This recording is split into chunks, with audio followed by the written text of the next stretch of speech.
السلام علیکم ورحمۃ اللہ وبرکاتہ۔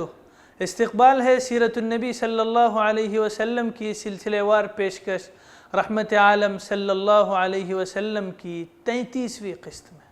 اللہم صلی علی سیدنا محمد۔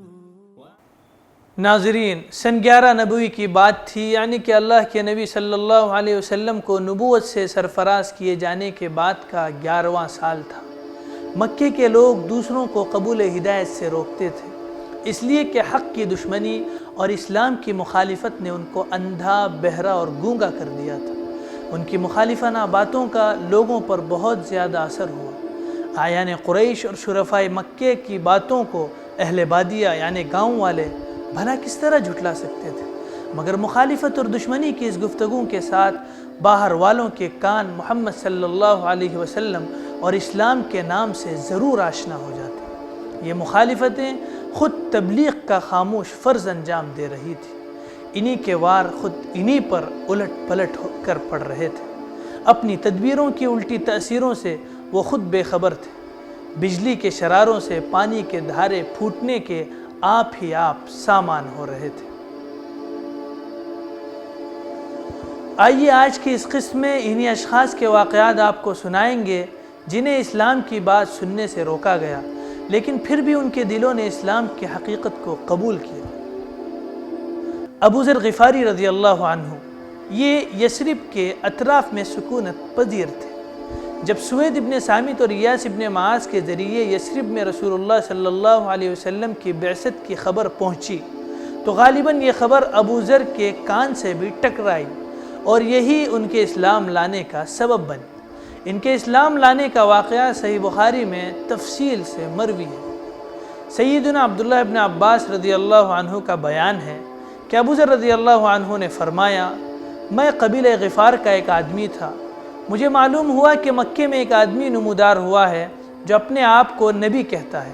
میں نے اپنے بھائی سے کہا، تم ان آدمی کے پاس جاؤ، اس سے بات کرو اور میرے پاس اس کی خبر لاؤ۔ وہ گیا، ملاقات کی اور واپس آیا۔ میں نے پوچھا، کیا خبر لائے ہو؟ بولا، اللہ کی قسم میں نے ایک ایسے آدمی دیکھا ہے جو بھلائی کا حکم دیتا ہے اور برائی سے روکتا ہے۔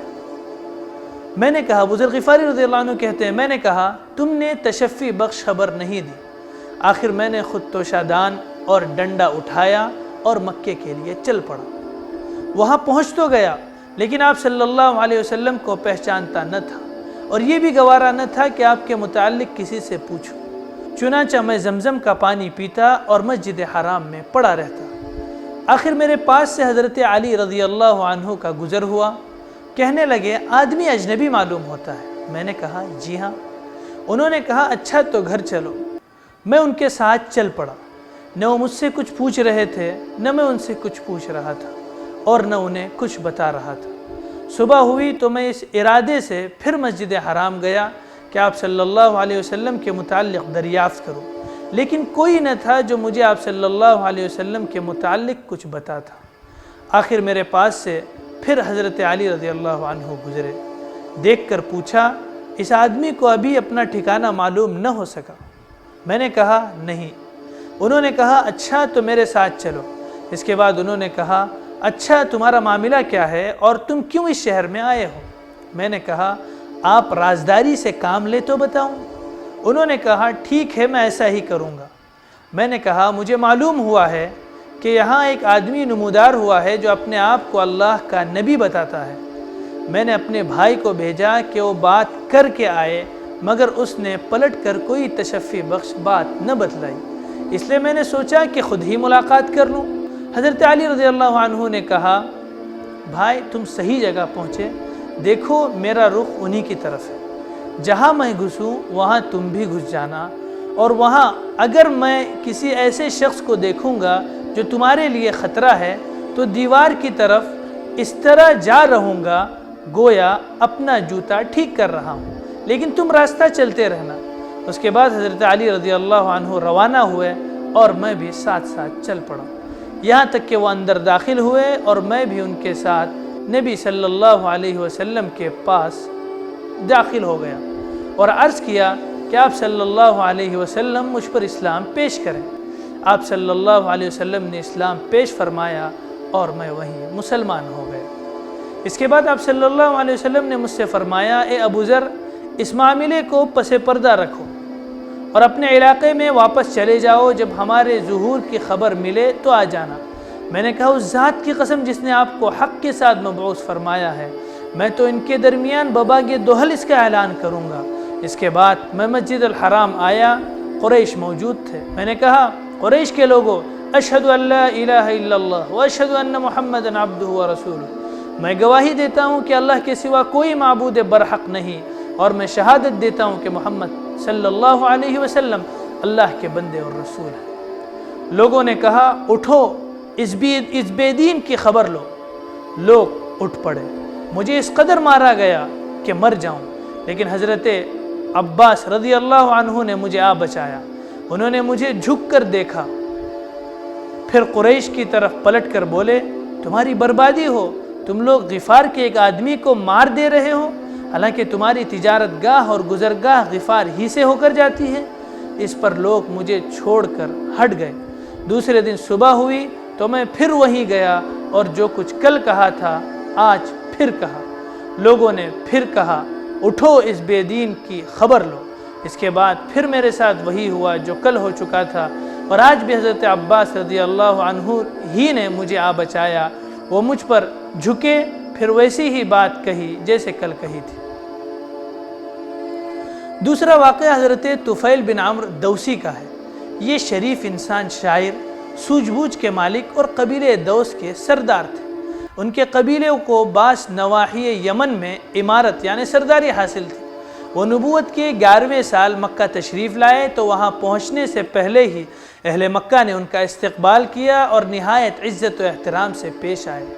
پھر ان سے عرض کیا کہ طفیل، آپ ہمارے شہر تشریف لائے ہیں، اور یہ شخص جو ہمارے درمیان ہے اس نے ہمیں سخت پیچیدگی میں پھنسا رکھا ہے، ہماری جمعیت بکھیر دی ہے اور ہمارا شیرازہ منتشر کر دیا ہے۔ اس کی بات جادو کا سا اثر رکھتی ہے کہ آدمی اور اس کے باپ کے درمیان، اور آدمی اور اس کے بھائی کے درمیان، اور آدمی اور اس کے بیوی کے درمیان تفرقہ ڈال دیتی ہے۔ ہمیں ڈر لگتا ہے کہ جس افتاد سے ہم دوچار ہیں، کہیں وہ آپ پر اور آپ کی قوم پر بھی نہ آن پڑے، لہٰذا آپ اس سے ہرگز گفتگو نہ کریں اور اس کی کوئی چیز نہ سنیں۔ حضرت طفیل رضی اللہ عنہ کہتے ہیں کہ یہ لوگ مجھے برابر اسی طرح کی باتیں سمجھاتے رہے، یہاں تک کہ میں نے تہیہ کر لیا، نہ آپ کی کوئی چیز سنوں گا، نہ آپ صلی اللہ علیہ وسلم سے بات چیت کروں گا۔ حتیٰ کہ جب میں صبح کو مسجد حرام گیا تو کان میں روئی ٹھوس رکھی تھی کہ مبادا آپ صلی اللہ علیہ وسلم کی کوئی بات میری کان میں نہ پڑ جائے، لیکن اللہ کو منظور تھا کہ آپ صلی اللہ علیہ وسلم کی بعض باتیں مجھے سنا ہی دی۔ چنانچہ میں نے بڑا عمدہ کلام سنا، پھر میں نے اپنے جی میں کہا، ہائے مجھ پر میری ماں کی آہ و فغاں، میں تو واللہ ایک سوجھ بوجھ رکھنے والا شاعر آدمی ہوں، مجھ پر بھلا برا چھپا نہیں رہ سکتا، پھر کیوں نہ میں اس شخص کی بات سنوں؟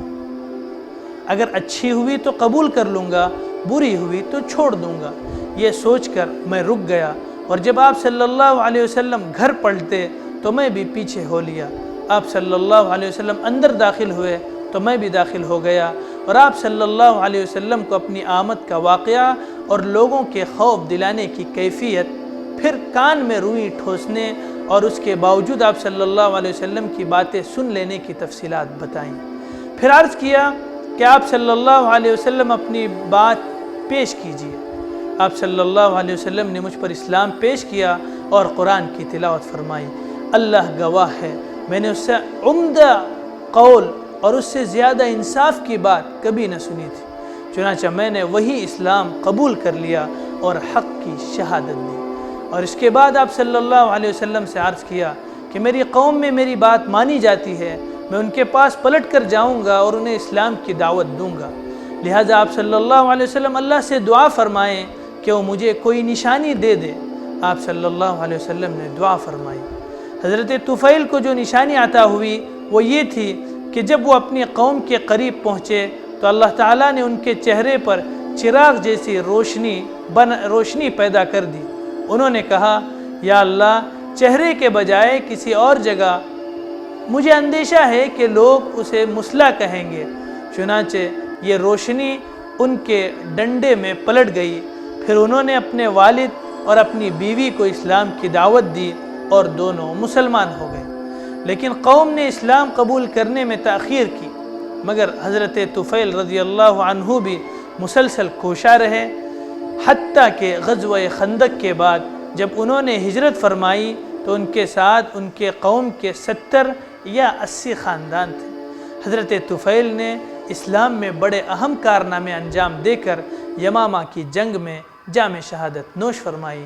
حضرت ابو ہریرہ رضی اللہ عنہ کا تعلق بھی اسی قبیلے سے تھا۔ تیسرا واقعہ ہے زماد اسدی کا۔ یہ یمن کے باشندے تھے اور قبیلے اسد شنوعہ کے ایک فرد تھے۔ جھاڑ پھونک کرنا اور آسیب اتارنا ان کا کام تھا۔ مکے آئے تو وہاں کے احمقوں سے سنا کہ محمد صلی اللہ علیہ وسلم پاگل ہے۔ سوچا کیوں نہ اس شخص کے پاس چلوں، ہو سکتا ہے اللہ میرے ہی ہاتھوں اسے شفا دے دے۔ چنانچہ آپ صلی اللہ علیہ وسلم سے ملاقات کی اور کہا، اے محمد صلی اللہ علیہ وسلم، میں آسائب اتارنے کے لیے جھاڑ پھونک کیا کرتا ہوں، کیا آپ صلی اللہ علیہ وسلم کو بھی اس کی ضرورت ہے؟ آپ نے جواب میں فرمایا، ان الحمد للہ نحمدہ ونستعینہ من یہدہ اللہ فلا مضل لہ ومن یضللہ فلا ہادی لہ واشہد ان لا الہ الا اللہ وحدہ لا شریک لہ واشہد ان محمدا عبدہ ورسولہ اما بعد۔ یقیناً ساری تعریف اللہ کے لیے ہے، ہم اسی کی تعریف کرتے ہیں اور اسی سے مدد چاہتے ہیں۔ جسے اللہ ہدایت دے دے اسے کوئی گمراہ نہیں کر سکتا، اور جسے اللہ بھٹکا دے اسے کوئی ہدایت نہیں دے سکتا۔ اور میں شہادت دیتا ہوں کہ اللہ کے سوا کوئی معبود نہیں، وہ تنہا ہے، اس کا کوئی شریک نہیں۔ میں شہادت دیتا ہوں کہ محمد صلی اللہ علیہ وسلم اس کے بندے اور رسول ہیں، اما بعد۔ زماد نے کہا، ذرا اپنے کلمات مجھے پھر سنا دیجیے۔ آپ صلی اللہ علیہ وسلم نے 3 بار دہرایا۔ اس کے بعد زماد نے کہا، میں کاہنوں اور جادوگروں اور شاعروں کی دلوں کی بات سن چکا ہوں، لیکن میں نے آپ صلی اللہ علیہ وسلم کے ان جیسے کلمات کہیں نہیں سنے۔ یہ تو سمندر کی گہرائی کو پہنچنے والے ہیں۔ لائیے اپنا ہاتھ بڑھائیے، آپ صلی اللہ علیہ وسلم سے اسلام پر بیعت کروں۔ اور اس کے بعد انہوں نے بیعت کر لی۔ ناظرین، تو یہ تھے وہ 3 اشخاص جن کو اسلام کی باتیں سننے سے طرح طرح سے لوگوں نے بہکا کر روکنے کی کوشش کی، لیکن اللہ تعالیٰ کو انہیں ہدایت دینا مقصود تھا، اور ان اشخاص میں سچی طلب بھی موجود تھی۔ یہاں مجھے رکنے کی اجازت دیں، انشاءاللہ ملتے ہیں اگلی قسط میں ایک اہم واقعے کے ساتھ۔ السلام علیکم ورحمۃ اللہ وبرکاتہ۔ وعلى آل سيدنا شفيعنا